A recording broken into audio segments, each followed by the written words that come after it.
Guys, bibili tayo ng ice cream dito sa ano.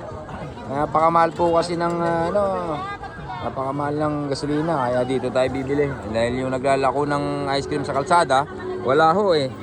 Hindi tayo bibili. Kuya, magkano? Maliit lang. 20. Oh, ito.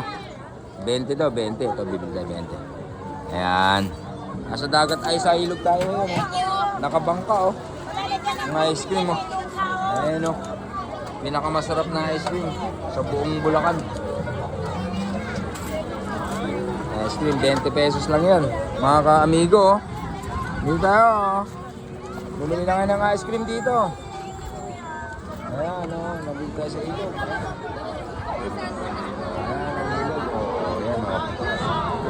Mas tipid nga naman kung gagamit tayo ng bangka sa pag-negosyo kaysa gumamit tayo ng mga sasakyan. Ayan po ang ice cream mo. Ayan, masarap po. Itong ice cream na to, binili ko to para sa mahal ko. Ayan, binili natin oh. Oh, sarap ng ice cream mo. Will you marry me? You know. No thanks. No thanks. No thanks.